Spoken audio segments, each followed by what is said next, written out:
Currency തട്ടിപ്പ് കേസിൽ Thiruvananthapuram വർക്കലയിലെ home സ്റ്റേയിൽ നിന്ന് പിടിയിലായ ലിറ്റ്വാനിയൻ സ്വദേശി അലക്നേജ് ബെസിയാക്കോവിനെ ജുഡീഷ്യൽ കസ്റ്റഡിയിൽ വിട്ടു. 3 ദിവസത്തേക്കാണ് കസ്റ്റഡിയിൽ വിട്ടത്. വിനീത വിജി ഡൽഹിയിൽ നിന്ന് ചേരുന്നു. വിനീത, വിവരങ്ങൾ.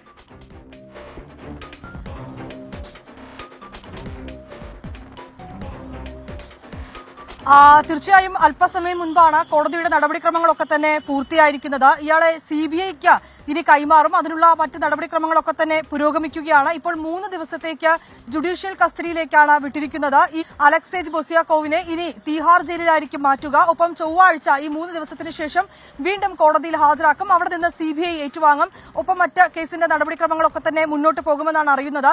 അമേരിക്ക ഉൾപ്പെടെ തേടുന്ന രാജ്യാന്തര കുറ്റവാളിയാണ് ഈ അലക്സേജ് ബൊസിയാക്കോവ്. ഈ ക്രിപ്റ്റോ കറൻസി ഇടപാടിൽ ഏതാണ്ട് 8.3 ലക്ഷം കോടി ഡോളർ ഇടപാടുകൾ നടത്തിയെന്നാണ് കണ്ടെത്തിയിരിക്കുന്നത്. ഒപ്പം ഈ കള്ളപ്പണം വെളുപ്പിക്കൽ ഉൾപ്പെടെയുള്ള ഈ നടപടിക്രമങ്ങളിലെല്ലാം, കുറ്റകൃത്യങ്ങളിലെല്ലാം ഇയാൾക്ക് പങ്കുണ്ടെന്നും പോലീസ് കണ്ടെത്തിയിട്ടുണ്ടായിരുന്നു. പോലീസും CBIയും ചേർന്ന് വർക്കലയിൽ നിന്നാണ് ഈ അലക്സേജിനെ പിടികൂടുന്നത്. അപ്പോൾ ഈ കേസന്വേഷണമൊക്കെയായി ബന്ധപ്പെട്ട ഈ സംഘം അവിടെ എത്തുമ്പോൾ അയാൾ ഈ വർക്കലയിൽ നിന്ന് രാജ്യം വിടുന്നതിനുള്ള, റഷ്യയിലേക്ക് മറ്റു പോകുന്നതിനുള്ള തയ്യാറെടുപ്പിലായിരുന്നുവെന്നാണ് അന്വേഷണ സംഘം പറയുന്നത്. അതിനോടകം തന്നെ ഇയാളെ പിടികൂടുകയായിരുന്നു. തുടർന്ന് ഇന്ന് രാവിലെയോടുകൂടിയാണ് ഇയാളെ ഡൽഹിയിലേക്ക് എത്തിച്ച് കോടതിയിൽ ഹാജരാക്കിയത്. പട്യാല ഹൌസ് കോടതിയിലാണ് ഹാജരാക്കിയത്. ശേഷം 3 ദിവസത്തേക്ക് ഇപ്പോൾ ജുഡീഷ്യൽ കസ്റ്റഡിയിൽ വിട്ടിരിക്കുകയാണ്.